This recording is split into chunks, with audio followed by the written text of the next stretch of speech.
Bueno, entonces, pues respecto a lo que era neuropsicología de la memoria, habíamos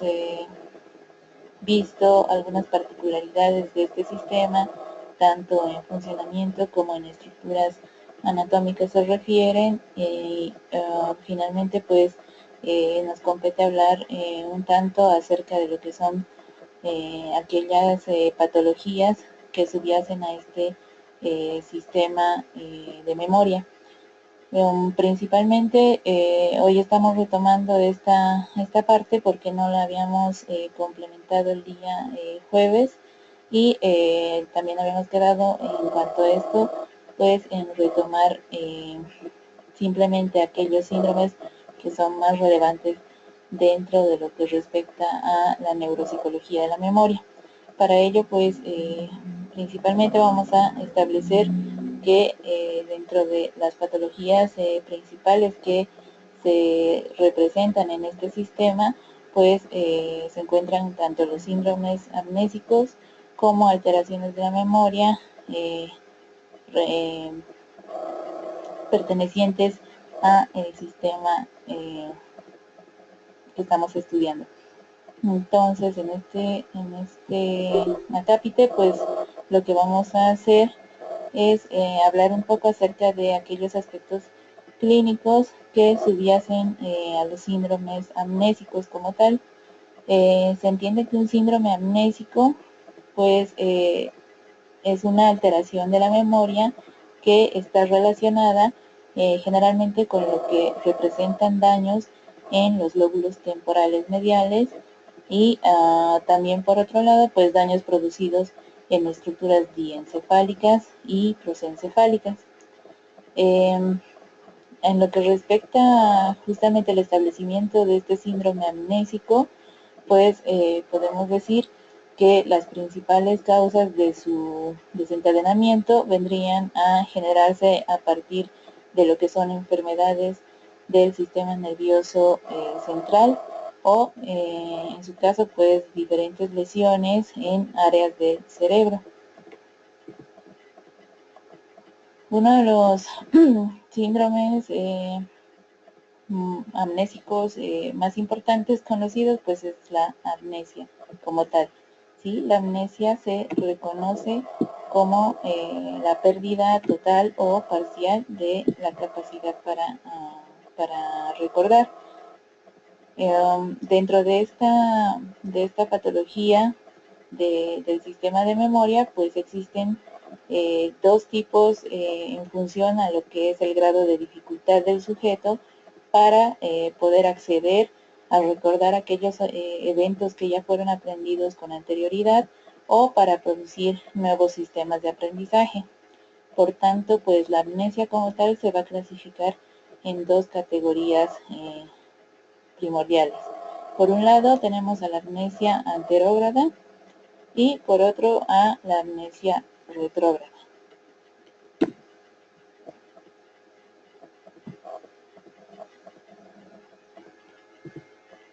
En lo que respecta a la amnesia anterógrada, pues se refiere principalmente a que este tipo de amnesia presenta una sintomatología muy típica respecto a lo que compete a la pérdida de memoria para eventos aparecidos tras la aparición de una lesión. En específico, pues, por ejemplo, una lesión que compromete este sistema vendrá a fijar lo que es la incapacidad para establecer hechos o eventos que se dan tras la adquisición de una lesión cerebral. Eh, las personas con presencia de este tipo de amnesia anterógrada pues presentan una gran dificultad para adquirir nuevos aprendizajes y para almacenar nueva información en lo que respecta al proceso de almacenamiento. Eh, Dentro de esta clasificación de lo que es la amnesia, pues principalmente repercute a través de lo que vendrían a ser daño cerebral adquirido a raíz, por ejemplo, de traumatismos craneoencefálicos, o a través de enfermedades del sistema de memoria que tienen que ver, por ejemplo, con la psicosis de Wernicke-Korsakoff, o lesiones límbicas bilaterales del complejo hipocampo-amígdala, que ya bien veíamos la anterior semana, que son estructuras principalmente participantes de todo el proceso de lo que es tanto percepción como transformación de la información en almacenamiento a largo plazo. Estas patologías, pues subsecuentes también a lo que vendrían a ser patologías de tipo vascular, encefalopatías de tipo hipóxico o procesos de encefalitis que podrían estar dañando el sistema comprometido con la memoria principalmente de eventos. En lo que respecta pues a lo que es la amnesia retrógrada, por su parte, pues esta, a diferencia de la anterior, se refiere a la dificultad para recordar algunos hechos que ocurrieron antes de la aparición de dicha amnesia. Es decir, que estos principalmente van a afectar a eventos cercanos al momento en el que se da la lesión que va a provocar la amnesia. La amnesia retrógrada pues suele darse principalmente a raíz de lo que son traumatismos craneoencefálicos como una de sus principales etiologías de inicio. La amnesia retrógrada total, es decir, que dentro de la clasificación misma de amnesia retrógrada se puede clasificar como una amnesia retrógrada inicial o leve, y la amnesia retrógrada total, que compromete mucho más a lo que vendrían a ser los años más próximos a la aparición de la lesión, y se da principalmente en sujetos, por ejemplo, que están cursando con una patología del síndrome de Korsakoff, de etiología que ya conocemos pues por consumo de alcohol, y en sujetos que presentan alguna lesión, por ejemplo, en lo que respecta a la corteza basal del cerebro. En el caso de la amnesia retrógrada, con compromiso mucho mayor que va a establecerse con el compromiso de algunos años previos a lo que es la aparición de la lesión, suele darse principalmente el correlato neuroanatómico respecto a lo que es la lesión del hipocampo. Respecto a estos síndromes amnésicos, principalmente pues debemos decir que tanto los déficit anterógrados como los retrógrados se caracterizan porque son de origen multimodal y multifactorial. En ese sentido, pues, por ejemplo, en sujetos con amnesias ya mucho más severas, se muestra cierta preservación de lo que vendrían a ser algunas de las otras capacidades amnésicas que están relacionadas con las capacidades de atención y capacidades intelectuales. En este sentido, por ejemplo, estos sujetos que presenten este tipo de amnesias severas pueden, por su parte, pues generar la adquisición de nuevas habilidades motoras, de nuevas habilidades tanto perceptuales como cognitivas, y de establecerse que dentro de lo que respecta a lo que es el rendimiento en cuanto a estímulos específicos de repetición después de una presentación inicial se refiere, pues la capacidad sea ya intacta. Es decir, que el priming del que habíamos hablado también la anterior semana, pues, el priming que compromete a esta producción mejorada en cuanto a repetición se refiere de tareas de almacenamiento o de tareas de recuperación, pues se va a ver conservada en este sentido. Algunas de las causas más frecuentes y que comprometen principalmente al sistema de memoria y que van a desencadenar en un tipo de amnesia tanto puede ser retrógrada como anterógrada, pues conocemos que, y al haber dicho que es de origen multimodal o multicausal, pues se establece, por ejemplo, que son partícipes de estos orígenes, pues síndromes tan importantes como son el síndrome de Wernicke-Korsakoff, asociado con alcoholismo o procesos de desnutrición, patologías como la hipoxia, traumatismos craneoencefálicos, infartos cerebrales, principalmente en regiones hipocampales, debido pues a lo que respecta, por ejemplo, un evento isquémico que pueda desencadenar lo que es la oclusión de las arterias cerebrales posteriores. También infartos a nivel basal en cuanto a corteza se refiere, por alteración de la arteria comunicante de la arteria cerebral anterior. También en cirugías que comprometen a lo que es el lóbulo temporal, como son las cirugías para tratar cuadros epilépticos remitentes. Y por otro lado, pues tenemos también la encefalitis debida a herpes simple y algunas otras patologías como son los tumores anclados en las paredes o en el suelo del tercer ventrículo y estructuras del sistema límbico que pudieran estar comprometiendo el sistema de memoria. Dentro de los síndromes amnésicos propiamente dichos, pues podemos citar y podemos determinar que existen diferentes subcategorías, entre ellas pues lo que respecta a síndrome amnésico como tal, la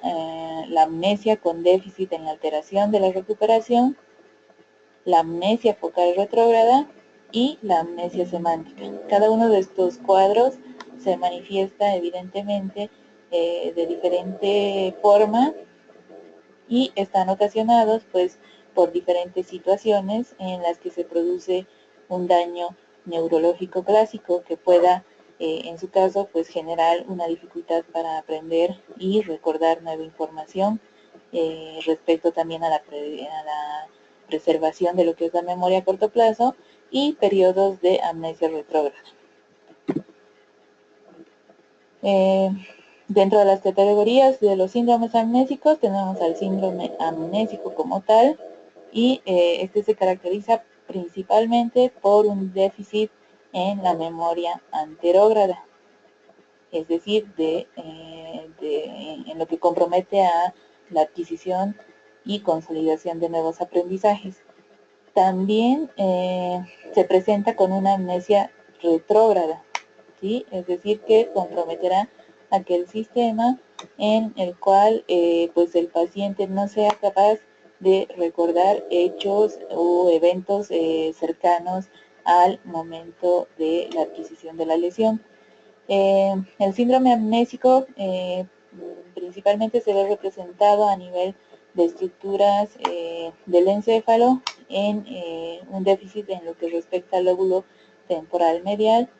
estructuras del diencéfalo como son el tálamo y el hipotálamo o en ambas, ¿sí? Estas son regiones que cuando se ven afectadas por una lesión pues van a provocar lo que respecta al síndrome amnésico. Hay algunas causas que van a desencadenar justamente este síndrome amnésico y podemos establecer que se sitúan en dos áreas importantes. Las causas de síndrome amnésico localizadas en lo que respecta a alteración del lóbulo temporal medial, principalmente se ven generadas por lo que se conoce como la amnesia global transitoria, que este tipo de amnesia pues se caracteriza por tener un inicio repentino, impredecible en lo que respecta a su aparición, suele ser temporal, es decir que es de tipo transitorio. Se han hallado algunas variables biológicas y psicológicas que pueden desencadenar este tipo de amnesia. También pues se conoce que hay un deterioro inespecífico de la memoria. ¿sí? Dentro de lo que es justamente esta amnesia global transitoria, se muestra un cuadro de amnesia retrógrada en el cual principalmente la etiología podría deberse también a multifactores, como son, por ejemplo, la aparición de cuadros migrañosos, de insuficiencia vascular transitoria o a crisis parciales complejas que estén relacionadas y desencadenantes de lo que vendría a ser la amnesia global transitoria. Se ha visto en este tipo de amnesia que la principal afectación a nivel de estructuras pues se denota en las estructuras del hipocampo.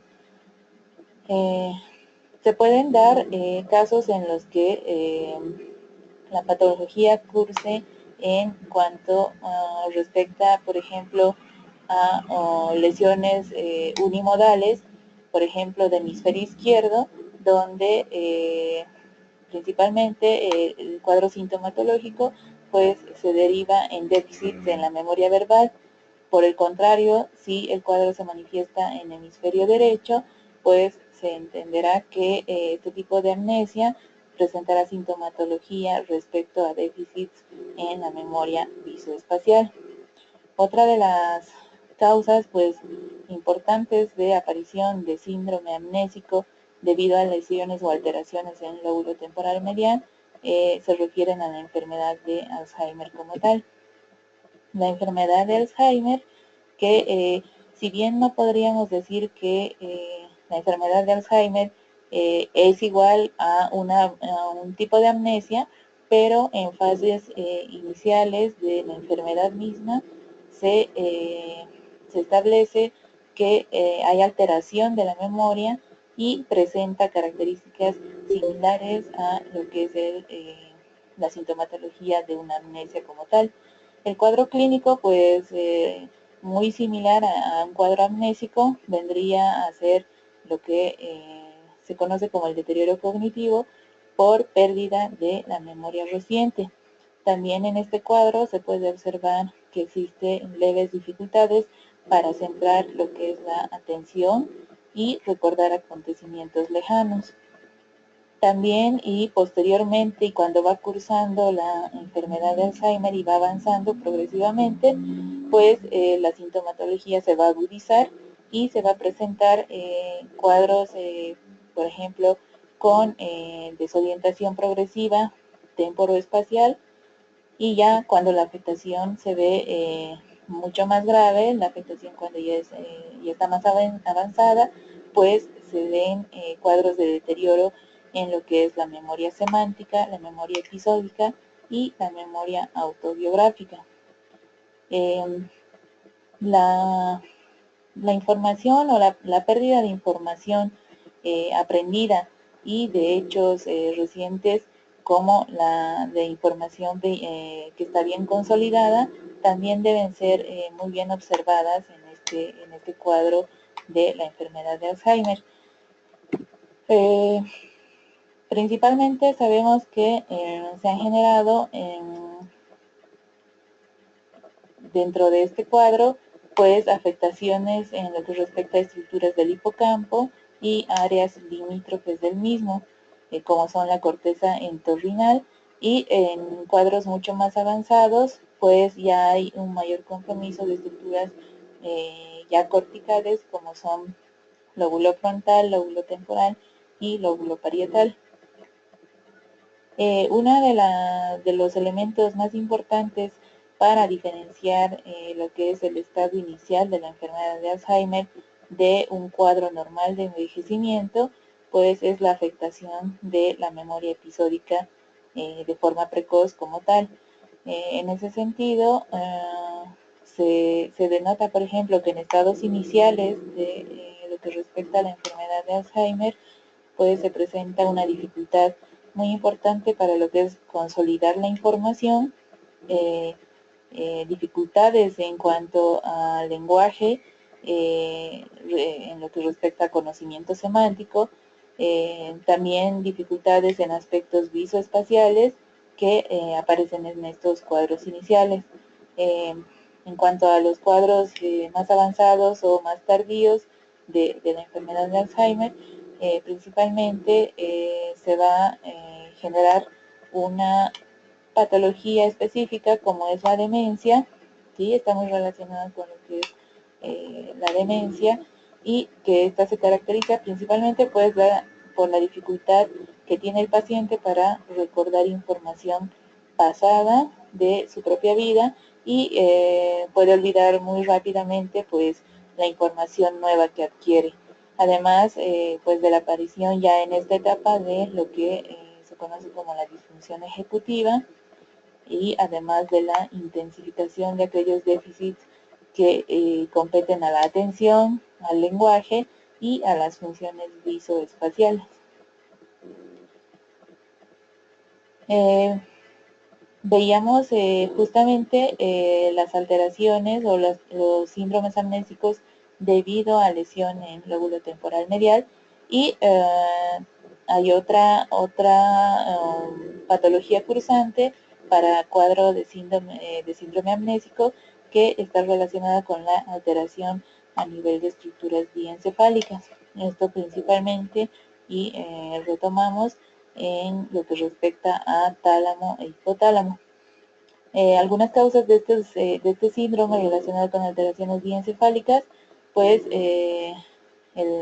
uno de los cuadros más importantes, el síndrome de Korsakoff, desencadenante de este tipo de amnesia, y que se debe principalmente a un déficit de vitamina B1, de la tiamina, en personas pues con consumo de alcohol, por ejemplo, crónico, o que han sufrido malnutrición. Dentro del cuadro mismo de síndrome de Korsakoff, pues se presentan aquellas dificultades en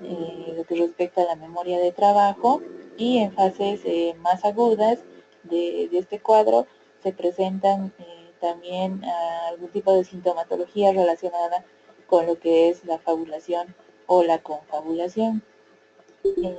Las características principales de este cuadro amnésico pues son la presencia de amnesia anterógrada, y principalmente se denota lo que es la preservación de la memoria implícita o procedimental.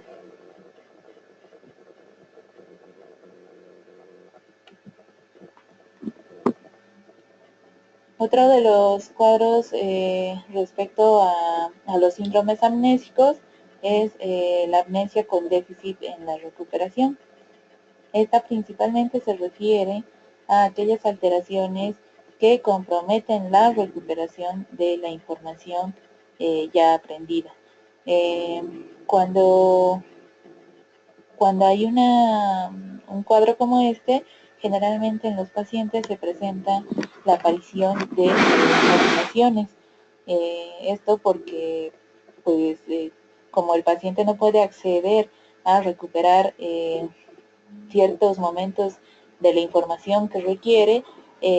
pues empieza a llenar esos espacios o esos vacíos con información que él mismo va creando y adaptando a lo que podría ser una adaptación a la realidad, o una adaptación también irreal, ¿no? de lo que esté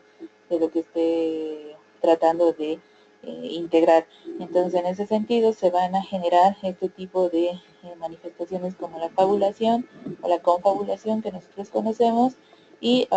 se ha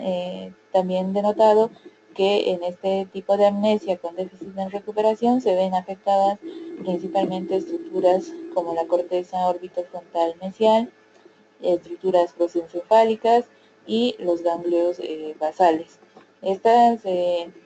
lesiones que provocan déficits en lo que respecta a la recuperación, y las causas que pueden provocar este tipo de lesiones con daño en la recuperación, principalmente se han visto asociadas a lo que son patologías cerebrovasculares. Otro de los síndromes amnésicos importantes es la amnesia focal retrógrada. Esta caracterizada, por ejemplo, por una amnesia retrógrada en estados mucho más avanzados y en menor grado relacionado a amnesia anterógrada. La amnesia focal retrógrada pues presenta una sintomatología de grave alteración en lo que respecta a la memoria declarativa retrógrada y a la memoria declarativa anterógrada. Estos dos tipos de memoria principalmente se ven disociadas en su función unitaria. En este sentido, pues los pacientes con este tipo de amnesia presentan una dificultad importante para lo que es la recuperación de episodios completos de su vida pasada, pudiendo abarcar años o décadas en lo que respecta a estos episodios. Se ve por otro lado que de repente el aprendizaje episódico anterógrado se encuentra bien preservado. También pues se conoce que en los pacientes con amnesia focal retrógrada la información de carácter semántico se suele mantener, pero se pierde la información de tipo episódico. También se encuentra que las memorias implícitas están preservadas y que principalmente en lo que respecta a la neuropatología, pues hay una afectación del neocórtex temporal con preservación del hipocampo, lo que generaría pues que las situaciones que provocan este cuadro suelen ser o están relacionadas con etiologías competentes a lo que son traumatismos craneoencefálicos, epilepsias temporales, patologías vertebrovacilares y amnesia psicógena. Finalmente, dentro de lo que en la clasificación misma de las amnesias, los síndromes amnésicos, pues se encuentra lo que es la amnesia semántica. La amnesia semántica principalmente se ha visto relacionada y se ha hallado en muchos estudios de pacientes con enfermedades neurodegenerativas progresivas, lo cual dentro de su sintomatología misma pues se encuentra una afección de lo que es la memoria semántica. También se han encontrado algunas alteraciones relacionadas con algunos aspectos lingüísticos, como son la comprensión del lenguaje, pero con preservación de la memoria a corto plazo, la memoria episódica, la memoria no declarativa y el resto de funciones cognitivas. Esta sintomatología pues, fue denominada en un inicio como demencia semántica, estuvo asociado o asociada a este término. La amnesia semántica cursa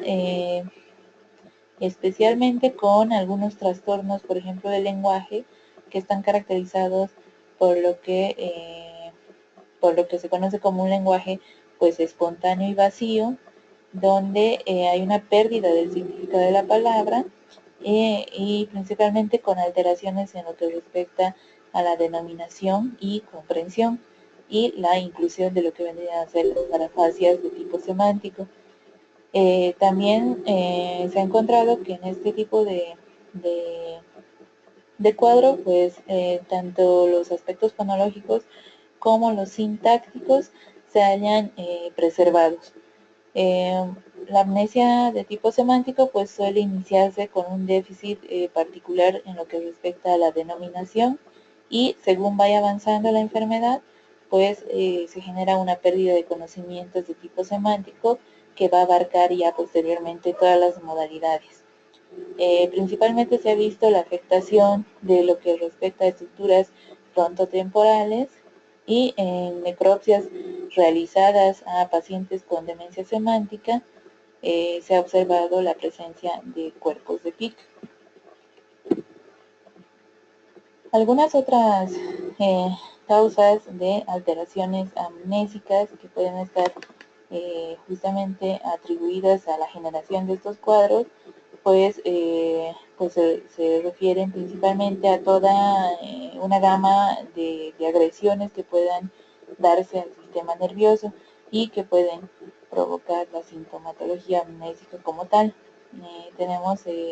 pues entre esas causas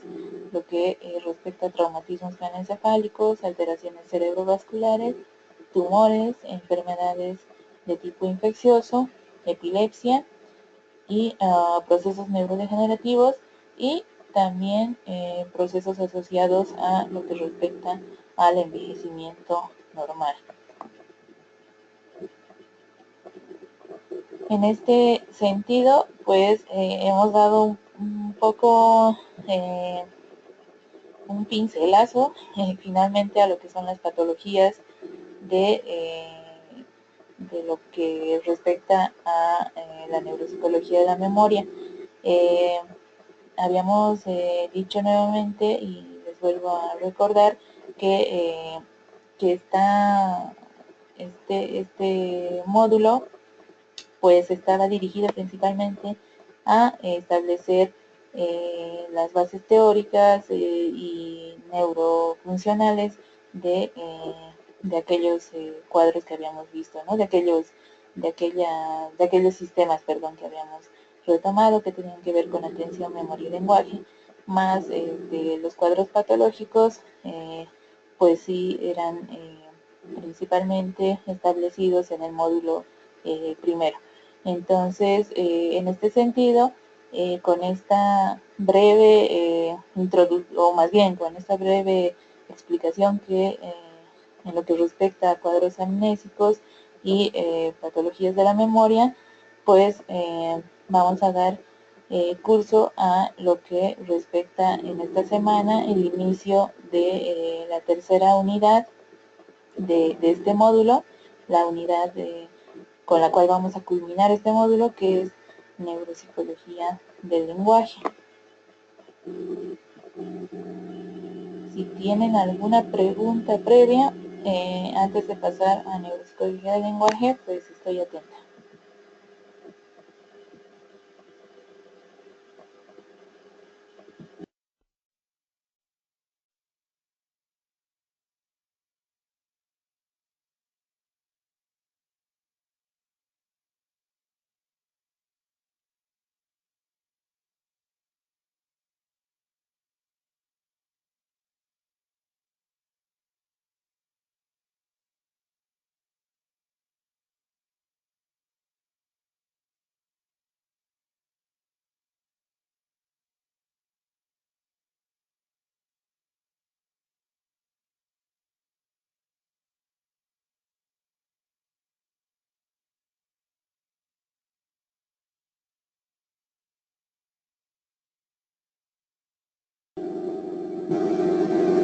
Bueno, entonces, si no hay una pregunta de momento, lo dejamos para el final. Y nuevamente darles la bienvenida a los que se acaban de integrar a la sesión y decirles que esta semana nuevamente estamos iniciando una nueva unidad en lo que respecta al módulo 5 de Neuropsicología de la Atención, Memoria y Lenguaje, y pues vamos a iniciar con la unidad de Neuropsicología del Lenguaje. También recordarles que esta semana, por motivos de mantenimiento del sistema de la plataforma virtual, pues vamos a estar iniciando la clase a las 6:30 para terminarla a las 8. Hoy vamos a ver una introducción en lo que respecta a la neuropsicología del lenguaje, respecto a aquellas teorías que han respaldado desde el punto de vista de la neurociencia a este sistema tan importante y tan primordial para nosotros como seres humanos. En ese sentido, pues, dentro de los objetivos de aprendizaje de esta unidad, pues se hayan establecidos conocer y analizar aquellas teorías que subyacen a este procesamiento como función cognitiva superior, además de conocer los diferentes componentes del lenguaje desde la neuropsicología y comprender las estructuras de este sistema tan complejo. además de conocer en lo que respecta al correlato neuroanatómico y funcional de los procesos del lenguaje, tanto expresivos como comprensivos, y de los trastornos del lenguaje, y además de comprender la importancia del lenguaje en el procesamiento de tipo cognitivo, y finalmente conocer las principales alteraciones neuropsicológicas relacionadas con el lenguaje. Eh, Sabemos que pues, el lenguaje desde el punto de vista psicológico, desde el punto de vista cognitivo, pues es una de las capacidades más preciadas de nuestra especie. Nosotros como seres humanos que, que, bueno, dentro de lo que cabe, pues normales, pues no nos damos cuenta de cuántas cosas dependen de nuestra capacidad de comunicarnos, nuestra capacidad de hablar, de escuchar, de leer, e incluso de nuestra capacidad de generar un lenguaje interno propio de nuestra especie. En este sentido, el lenguaje, al ser un complemento tan importante de nuestro diario vivir, pues nos va a generar sistemas, por ejemplo, importantes en lo que respecta al aprendizaje, en lo que respecta a sistemas de socialización como seres humanos, y también en lo que respecta a generación de producción, por ejemplo, científica, producción intelectual referida justamente a este proceso cognitivo tan importante.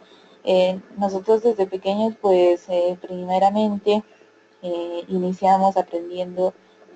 nuestro idioma mucho tiempo antes de justamente saber, por ejemplo, jugar a la pelota o montar a la bicicleta. Entonces, desde desde que aprendemos a hablar, pues utilizamos las palabras para nombrar objetos, y aprendemos también los nombres de los objetos que nos rodean. En ese sentido, nos interrelacionamos e interactuamos constantemente con nuestro entorno. Eh, una de las contribuciones, por ejemplo, a nuestro a nuestro entorno, a nuestra actividad dentro de lo que respecta a procesos de socialización, de culturización como tal, es la particularidad del lenguaje, por ejemplo, para generar sistemas de entretenimiento, por ejemplo, generar particularidades de nuestra especie, como es la poesía, como son las canciones, o participar de el entendimiento y la producción, por ejemplo, de lo que es el humor. El uso del idioma, pues, es una de nuestras mayores habilidades, y existen varias formas de abordar su estudio. Una de estas formas, pues, es comenzar principalmente preguntándonos y definiendo qué es el lenguaje como tal.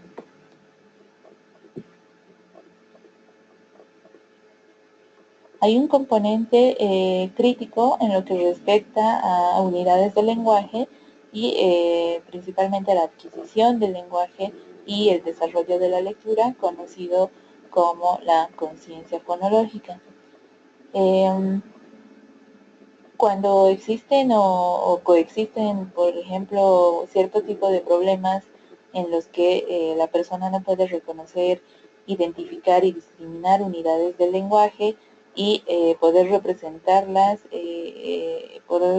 por ejemplo, estas unidades ejecutando lo que es la conversión del fonema en grafema, es decir,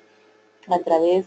de este proceso tan importante como es la escritura, pues se generan alteraciones en esta conciencia fonológica. La conciencia fonológica también nos permite establecer lo que es el análisis del lenguaje como tal. Este análisis nos permite generar lo que es el funcionamiento adecuado y una relación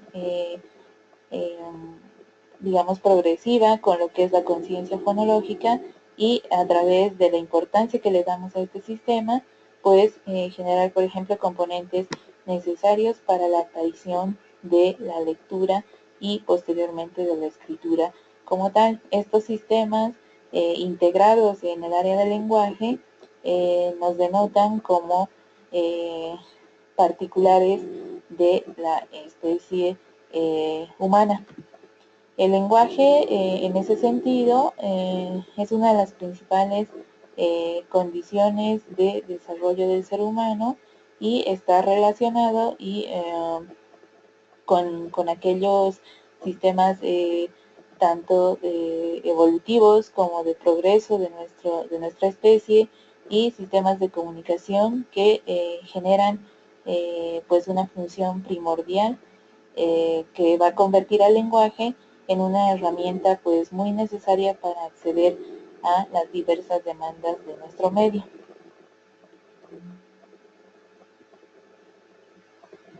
Podemos establecer que hay una diferencia muy sutil en el reconocimiento entre lo que respecta al habla y el lenguaje. El habla que pertenece a este sistema tan complejo de lenguaje nos permite generar varios propósitos para satisfacer aquellas demandas y necesidades que nos está generando nuestro entorno y a su vez pues establecer, por ejemplo, contactos con la gente que nos rodea, poder expresar a través de nuestra habla lo que son nuestros sentimientos, el poder crear a través de nuestro sistema verbal, crear, por ejemplo, ya bien decíamos, poesía, crear música, crear entretenimiento, crear humor. Por ejemplo, también nos va a permitir hacer preguntas, cuestionar, ¿no? Lo que nos da curiosidad o finalmente pues como proceso final de la producción del habla también está el poder escribir. El lenguaje en este sentido, al ser un sistema tan complejo de análisis, tan complejo de integración, pues está vinculado con diferentes disciplinas que desde su propio punto de vista generan también diferentes sistemas de análisis de esta estructura del lenguaje. Entonces, el lenguaje está vinculado a áreas como son la neurología, pues la psicología, la fonoaudiología, la fisiología, la anatomía, la lingüística y hasta con el campo filosófico. Entonces, el lenguaje es un sistema multimodal de interacción que tiene que ver con justamente el punto de vista de cada una de estas áreas para poder entender pues, sus procesos primordiales. En este sentido, y a través de lo que respecta al campo de las neurociencias, específicamente la neurociencia cognitiva, pues se ha establecido una pregunta muy importante acerca de qué es el lenguaje. En ese sentido, y a través de esta pregunta, también se conoce pues que en esta etapa no existe una definición universalmente aceptada de lo que es el lenguaje. Sabemos que el lenguaje pues está relacionado con aquella utilización de sonidos que, por ejemplo, lo realizan muchas de las especies animales que nosotros conocemos y este sistema de asociación o de utilización de sonidos pues generan lo que es un medio de comunicación efectivo y eso mismo hacemos pues nosotros los seres humanos. Evidentemente el sonido de los animales o en los animales no es equivalente al lenguaje humano. Por tanto, pues el hombre como tal, nuestra especie, ha generado un sistema de comunicación en el cual también pues no se puedan o no se utilizan sonidos. Este sistema, conocido como el lenguaje no verbal, y que es también importante dentro del desarrollo de sistemas comunicacionales, ¿sí? Los sonidos, en este sentido, pues son un elemento fundamental dentro de las comunicaciones humanas. Los sonidos evidentemente han sido transformados por nuestra especie en requerimientos que tienen que ver con la producción de palabra hablada, palabra escrita y palabra expresada a través de gestos o movimientos.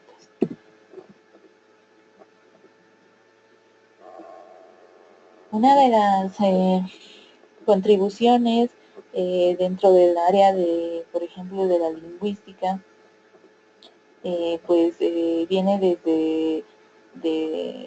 desde mediados del siglo pasado, donde Roman Jacobson pues anunciaba la necesidad de establecer un paradigma dentro de las ciencias cognitivas con el enfoque interdisciplinar, ¿sí? Él planteaba principalmente un trabajo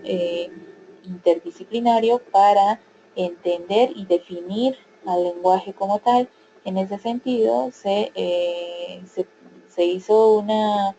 una participación integral de diferentes especialistas que participaron en, eh, en, la, en el análisis y tratar de definir justamente lo que era el lenguaje. En este sentido de interdisciplinariedad, pues participaron, por ejemplo, un neurólogo, un psicólogo y un lingüista que años después y posterior a esta integración de teorías desde su propio campo, pues han alcanzado muchos terrenos y ámbitos específicos en lo que respecta a la definición de este sistema tan complejo como es el lenguaje, a través de las conexiones entre la lingüística, la psicología y la neurología. Se ha estudiado un proceso muy importante en lo que respecta al lenguaje, como es la afasiología.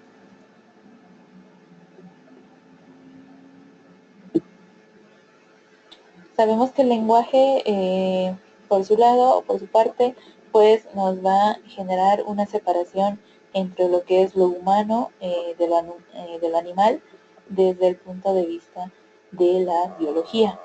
También sabemos que permite lo que es la comunicación entre el hombre y la máquina, que en este momento es parcialmente posible gracias al lenguaje. Eh, También nos genera importante comprensión de algunas culturas, por ejemplo, hoy desaparecidas, también la posibilidad de formalización y de atribución de símbolos en lo que respecta al lenguaje como tal. También nos permite lo que es el desarrollo científico como tal y pues emociones o sistemas tan básicos como son el reír, el llorar, el causar daño, por ejemplo, a través del uso de la palabra, o alegría, el poder ironizar o tal vez ridiculizar a través de nuestro lenguaje y finalmente entendemos todo este sistema como pues creación propia de nuestra especie.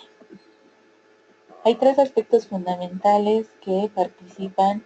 dentro de lo que es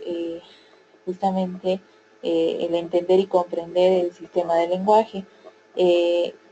estos sistemas están integrados en primer lugar por un sistema de signos, ¿no? Que respecta justamente a estructuras simbólicas que están atribuidas a señales formadas por un significado y un significante a través de lo que conocemos como relaciones paradigmáticas y sintagmáticas. En este sentido, el sistema de signos es un aspecto fundamental en el desarrollo del lenguaje. A través del sistema de signos, nosotros hemos sido capaces de generar la producción, por ejemplo, de escritura. Eh, Otro de los aspectos fundamentales del lenguaje, pues la perspectiva funcional del mismo, a través de lo que sabemos que, o en lo que respecta al lenguaje, considerado como un instrumento que permite la comunicación entre los seres humanos, con la participación evidente de lo que es un emisor que genera la palabra y un receptor que pues codifica esta misma. Entonces, en el proceso mismo de funcionamiento del lenguaje, pues el emisor va a generar la emisión del mensaje apuntando a un referente que vendría a ser el receptor por medio de un código que es el lenguaje hablado y a través de canales específicos que tienen que ver con la recepción de este mensaje. El tercer aspecto fundamental que tiene que ver con la producción del lenguaje se refiere a la conducta como tal. La conducta, pues, vista como una facultad mental o sistema de conocimiento, y que este sistema además permite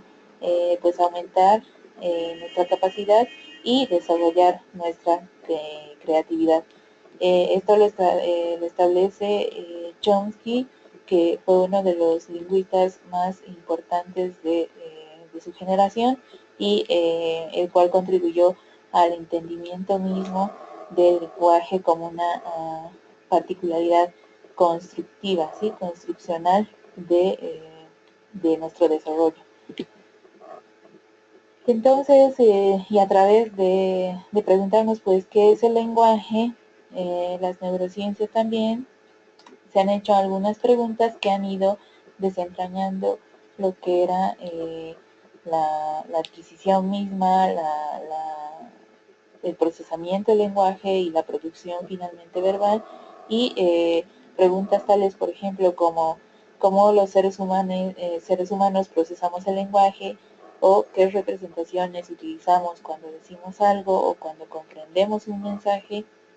o preguntas como cómo se vinculan entre sí por medio de procesos estas representaciones, y finalmente qué estrategias seguimos a la hora de emitir o percibir un mensaje,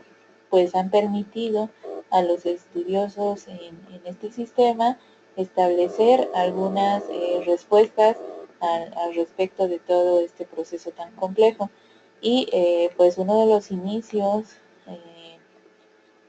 principales en el estudio y en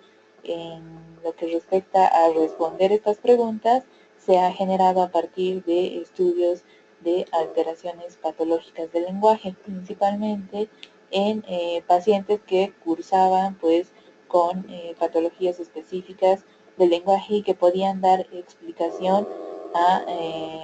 al procesamiento mismo de este sistema. En cuanto al estudio mismo, pues de estas particularidades del lenguaje,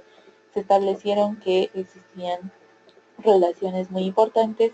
entre los componentes que participan de este sistema y los componentes cerebrales, estructurales que participan del lenguaje. Entonces se establecieron pues, relaciones en cuanto a estructuras anatómica, lingüística, y relaciones entre procesos como son los mecanismos fisiológicos y los procesos psicolingüísticos, con la participación importante del cerebro como unidad funcional de este sistema a través de la producción del lenguaje y la generación finalmente de estrategias que puedan integrar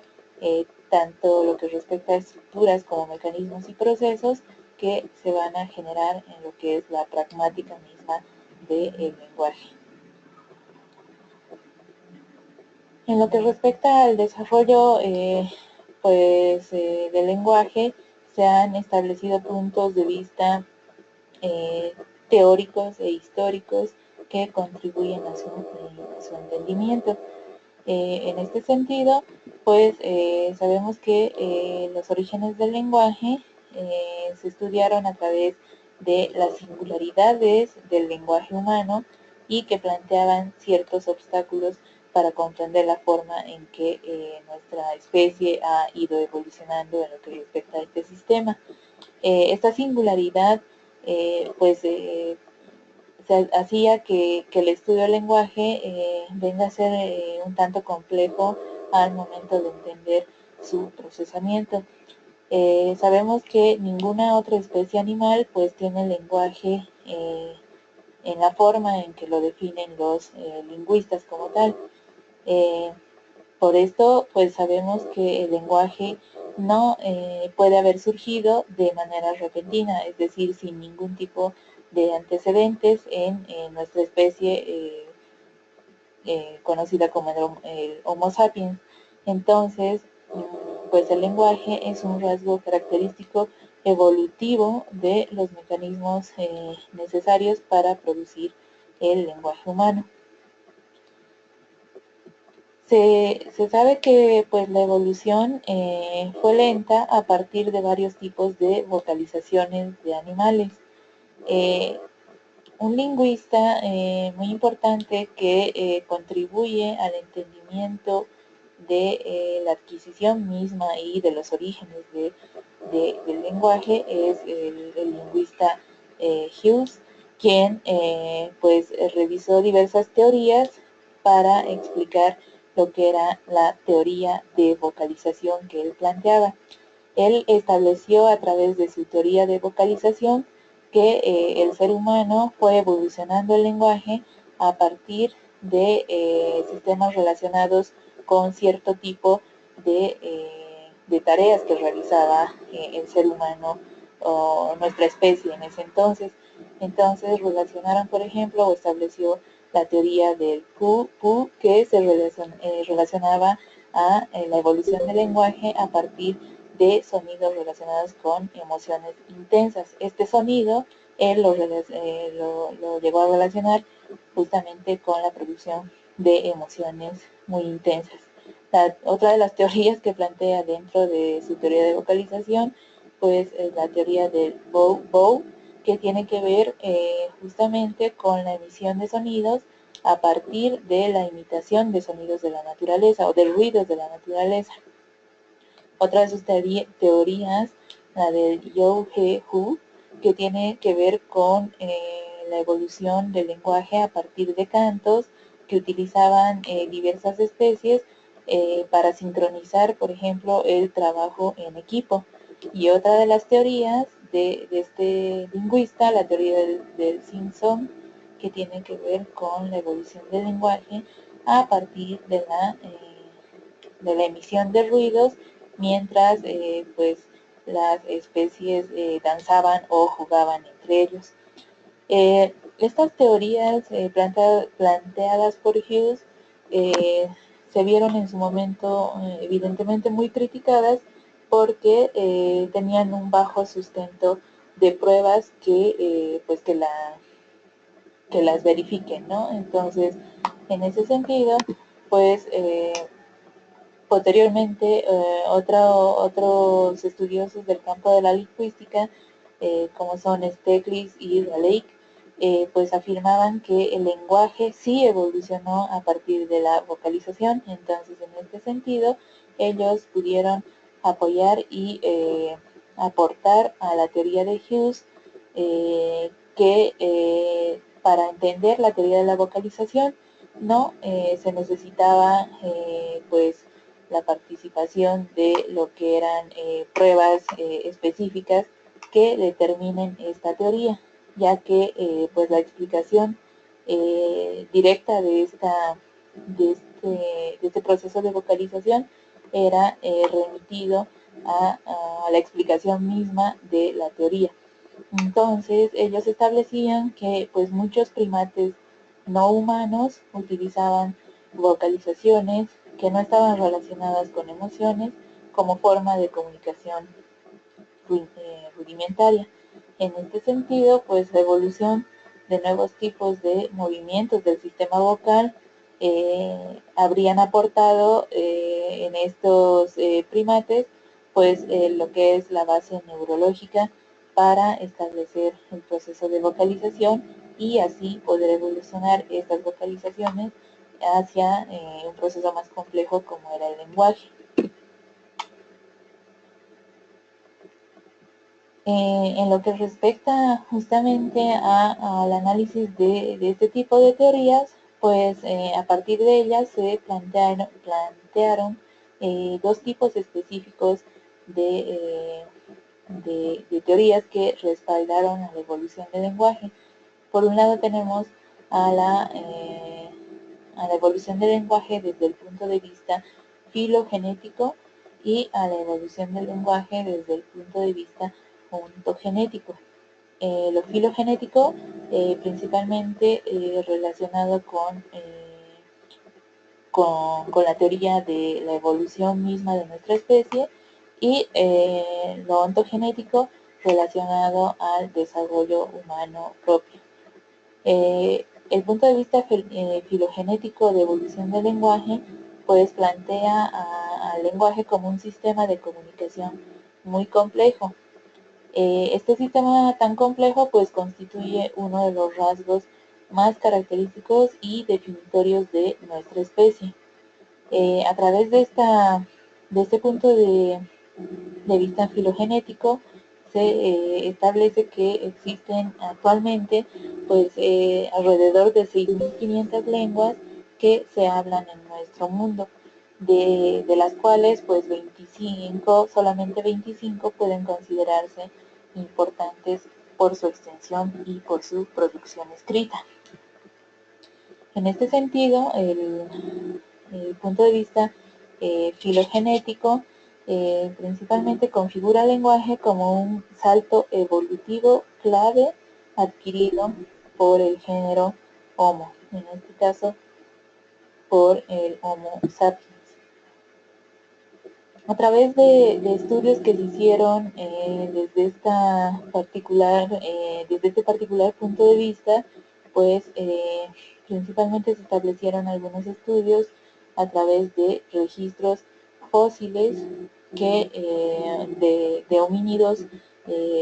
muy cercanos a nuestra especie y en las cuales se determinaron, por ejemplo, áreas cerebrales a partir de moldes endocranianos. Se encontraron estos restos fósiles y se pudieron elaborar estos moldes en los cuales se veía ya una señal de las circunvoluciones que estaban presentes en el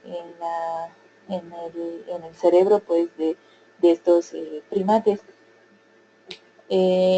Sabemos que a partir de estos moldes, del análisis de estos moldes endocranianos, pues el Homo habilis como tal presentaba ya en su estructura cortical, pues señales del área de Broca. En ese sentido, el Homo habilis vendría a ser uno de nuestros antecesores más cercanos en lo que respecta a las bases neurales y la capacidad anatómica periférica necesaria para el establecimiento del lenguaje, aunque pues se sabe que también no habría alcanzado toda la complejidad evidentemente estructural ni funcional del lenguaje actual. Otro de los antecesores nuestros, el Homo erectus, en el cual se vieron también evidencias a través de estos moldes eh, de procesos de desarrollo de lenguaje. Eh, Uno de los antecedentes más cercanos, el hombre, perdón, de Neandertal, y con el advenimiento evidente de su gran estructura encefálica, ya más similar a la nuestra, pues se habría consumado ya el desarrollo en este sentido de su estructura, ya haciendo un paso ya muy específico a lo que vendría a ser el Homo sapiens actual, ¿no? A nivel de estructuras neuroanatómicas. Entonces, a partir del análisis de estos registros fósiles de estos homínidos, pues se estableció que existía ya en ese entonces pues el potencial mecánico necesario para poder vocalizar toda la gama de sonidos que produce actualmente pues el hombre y a través de ellos pues poder enlazar lo que eran los fonemas, formando las palabras con intervención del cerebro. Ahí tenemos uno de los moldes endocranianos en los cuales se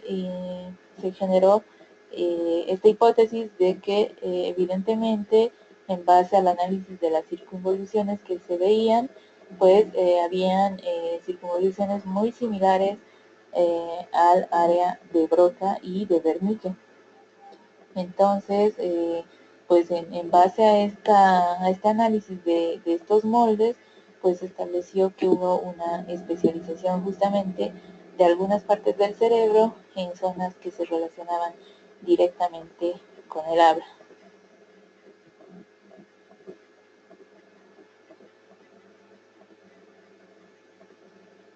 Otra de las particularidades desde las cuales se analizaron el punto de vista filogenético de orígenes del lenguaje, pues es la estructura misma anatómica del aparato bucofaringolaríngeo. En este sentido, se llegó a establecer a través de diversos estudios, pues, que la estructura de este tracto vocal era único en el mundo animal, ya que tenía una peculiaridad muy importante en lo que respecta a la posición baja de la laringe respecto a otras especies animales. Gracias a esta posición y al descenso progresivo de la laringe, pues se generó posteriormente lo que fue la apertura de un tracto vocal en el cual pues el aire podía entrar por la boca y por la nariz, y en ese sentido se generó a través de la liberación de este tracto vocal, pues se generó la apertura del tracto de la cavidad nasal y de la cavidad de la boca, las cuales actuaron finalmente como una especie de caja de resonancia que favoreció a la producción de las vocalizaciones y posteriormente al habla. El hombre entonces, en este sentido, pues sufrió modificaciones en las vías respiratorias que le facilitaron el habla. Principalmente este proceso del descenso progresivo de la laringe se debió a lo que se conoce como el proceso de hominización, con la adquisición de particularidades como eran la postura bipedéstica, es decir, la postura sobre dos pies, el proceso de cerebración, la liberación de las manos, que nos generó justamente lo que respecta a pulgares opuestos, para finalizar posteriormente en un proceso tan complejo como la adquisición del lenguaje. Ya en el siglo pasado, pues Engels ya había analizado en su escrito de La dialéctica de la naturaleza una particularidad del lenguaje, donde establecía pues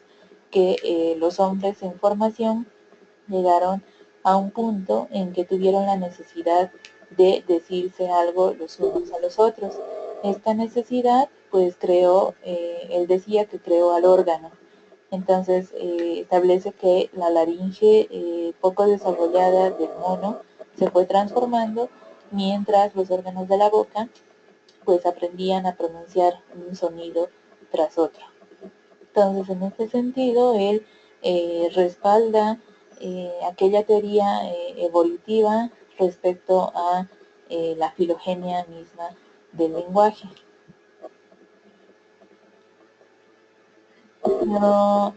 Se estableció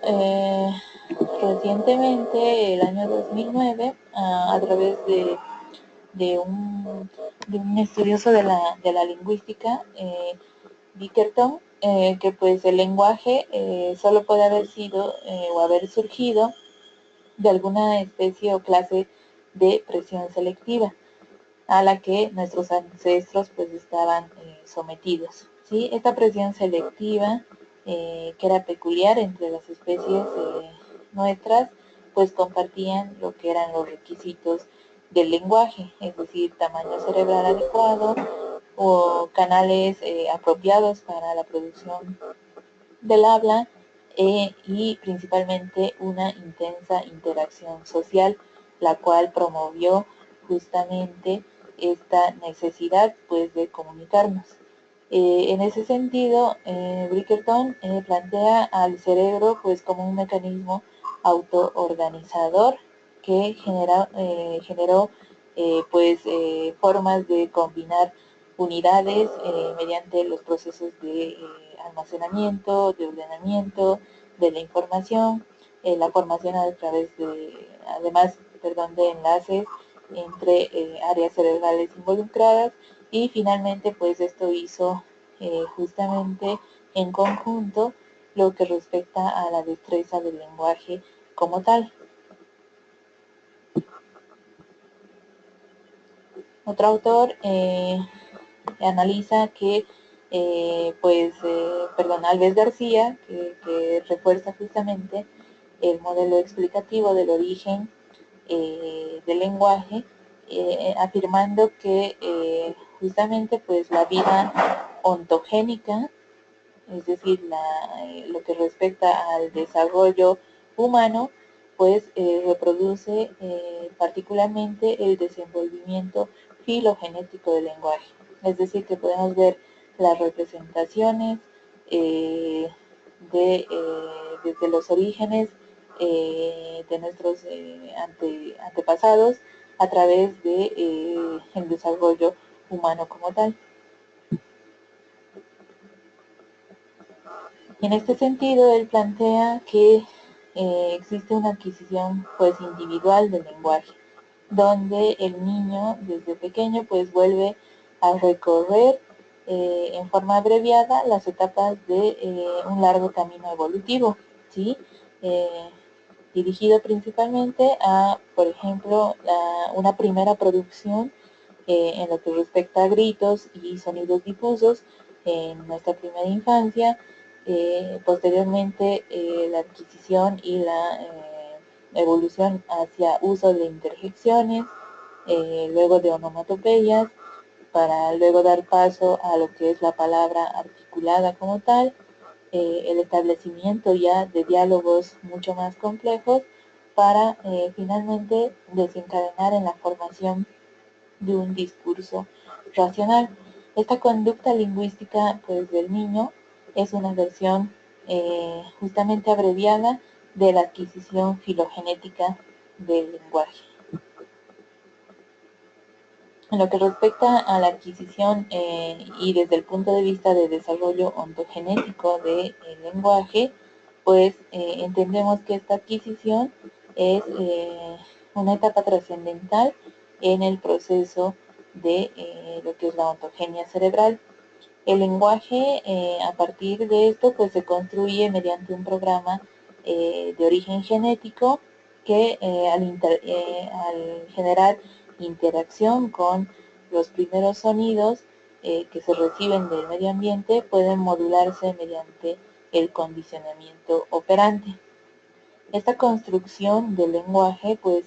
se realiza cronológicamente, es decir, tiene que ver principalmente con los niveles de conducta madurativa del ser humano.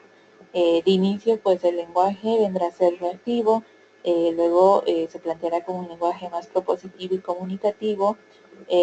a través del uso, por ejemplo, de recursos como es la mímica, los gestos y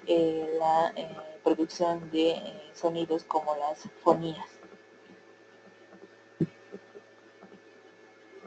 Para generar todo este proceso, desde la ontogenia del lenguaje, pues se establece que debe existir un proceso que nosotros adquirimos a finales del segundo mes de vida, que tiene que ver con el proceso de empatía. a tan temprana edad, pues un estímulo puede desencadenar un cambio mínimo en los músculos faciales y generar lo que se conoce como la actividad expresiva. Esta actividad, que es tan importante para nuestra adaptación, pues es un mecanismo de alarma que utiliza el pequeño, el niño, para informar a las personas que lo rodean del estado de adaptación en el que se encuentra.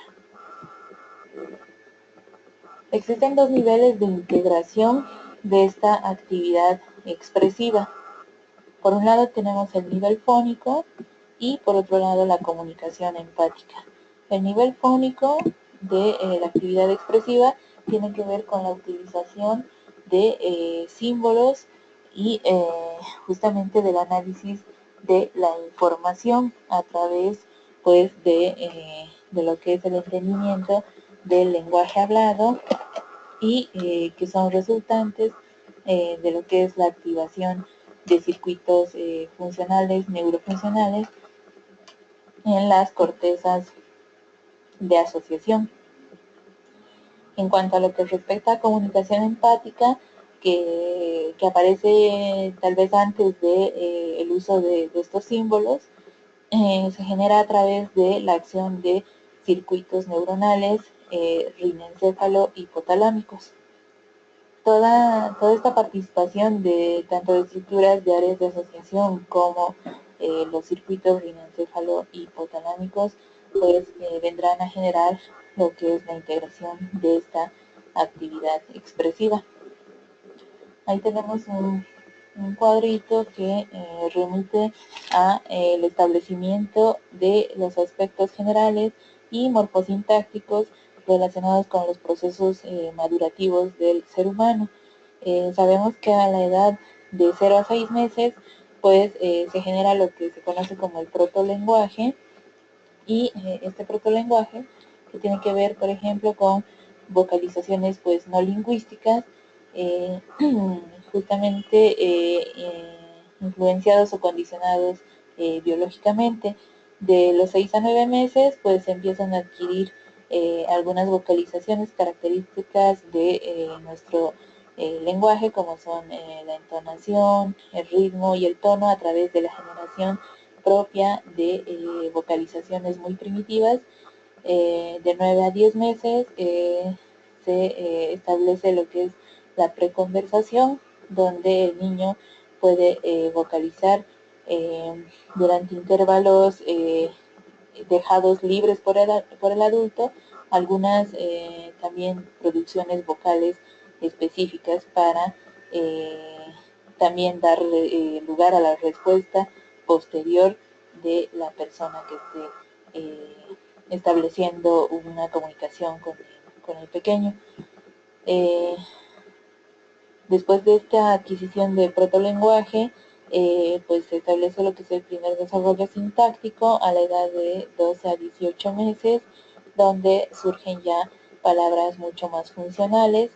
y existe un crecimiento cuantitativo a nivel de comprensión y de producción de palabras. Entre los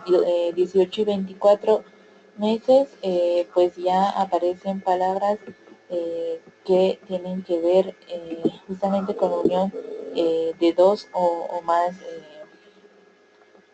elementos. En este sentido, se realiza una transición entre la adquisición de la palabra y la generación de oraciones. Posterior a ello, tenemos que ya existe una expansión de lo que es la gramática misma propiamente dicha, por ejemplo a la edad de 30 a 36 meses, donde las estructuras de lenguaje se van haciendo mucho más complejas y se pueden llegar a combinar muchos más elementos para la producción, por ejemplo, de frases coordinadas. Y por ejemplo a la edad de 36 a 42 meses el niño ya aprende estructuras oracionales mucho más complejas, con la utilización, por ejemplo, de lo que se conocen como las conjunciones, que van a establecer una coherencia a la palabra hablada y al discurso posterior. A partir de los 54 meses, pues para arriba, y en nuestro desarrollo, hacemos la adquisición de nuestras últimas herramientas para establecer nuestro lenguaje, donde el niño pues ya participa o aprende estructuras sintácticas mucho más complejas, como las pasivas, las condicionales, las circunstanciales, que tienen que ver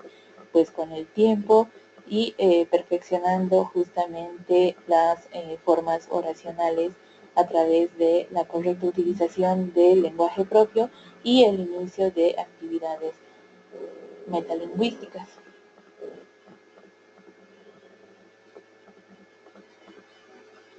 Existen algunos antecedentes relacionados con lo que tiene que ver en cuanto al desarrollo de teorías del lenguaje, y uno de los principales autores que participa de este proceso es Chomsky, quien a través de la generación de lo que se conoce como la gramática generativa transformacional, en su libro de estructuras sintácticas, pues él plantea el lenguaje como un lenguaje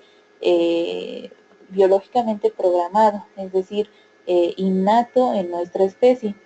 A través de este modelo de lenguaje universal que plantea Chomsky, pues se denota el fundamento teórico para explicar las regularidades que aparecen en el lenguaje infantil. Otro autor, Lenenberg,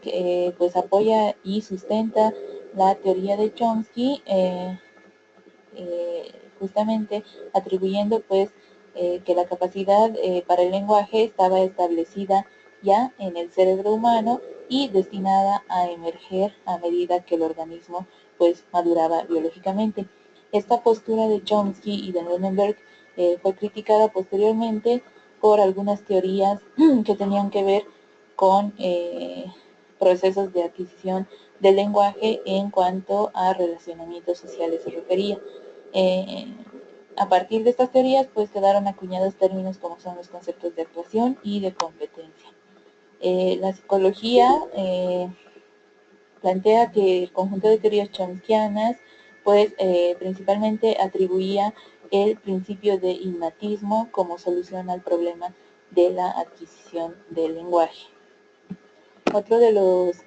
partícipes importantes dentro de esas teorías es Skinner, donde él plantea en su obra de desarrollo verbal que el aprendizaje del lenguaje no era diferente al aprendizaje de otros comportamientos mucho más complejos. El lenguaje pues lo estructura él a través de comportamientos funcionales multicausales que se desarrollan por efectos de lo que es el medio ambiente sobre la conducta del niño, y al mismo tiempo del niño sobre el medio ambiente. Otros autores como Bloom, Kernan y Slovin pues incorporan a la semántica dentro del estudio del lenguaje infantil. Es decir que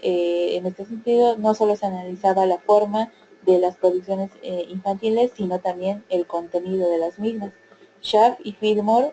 posteriormente establecen nuevas unidades de análisis en los estudios del lenguaje, llegando a establecer que el niño era capaz, por ejemplo, de la realización de combinaciones de 2 y 3 palabras hasta llegar a producciones de una sola palabra, es decir, de ir de lo particular, perdón, de lo general a lo particular. Piaget, que es uno de los autores, uno de los psicólogos más importantes en lo que respecta al conocimiento de desarrollo humano, pues plantea o propone una nueva teoría distinta a la teoría evolucionista. Esta tiene que ver con el constructivismo del lenguaje. Él planteaba que las estructuras del lenguaje pues no venían incorporadas o innatas a nuestro desarrollo, sino que estas estructuras eran construidas por el niño mediante su propia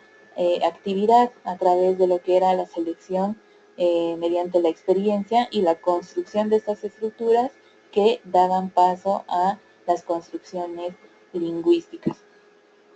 Finalmente Vygotsky, quien fue uno de los defensores más acérrimos del lenguaje como tal, pues estableció el lenguaje como un fenómeno social y cultural que tenía que ver justamente con el aprendizaje a través de lo que se establecía el aprendizaje como un motor pues del desarrollo mismo. Esta interacción entre lo que era el medio y el niño pues daban paso a los procesos de adquisición del lenguaje. Vygotsky contribuye desde la escuela soviética al entendimiento mismo del lenguaje a través de los estudios o los puntos de vista de estudio de la neurología y de la neurolingüística. Estas disciplinas que aportaron pues a el conocimiento justamente del tema de desarrollo del lenguaje y de sus funciones.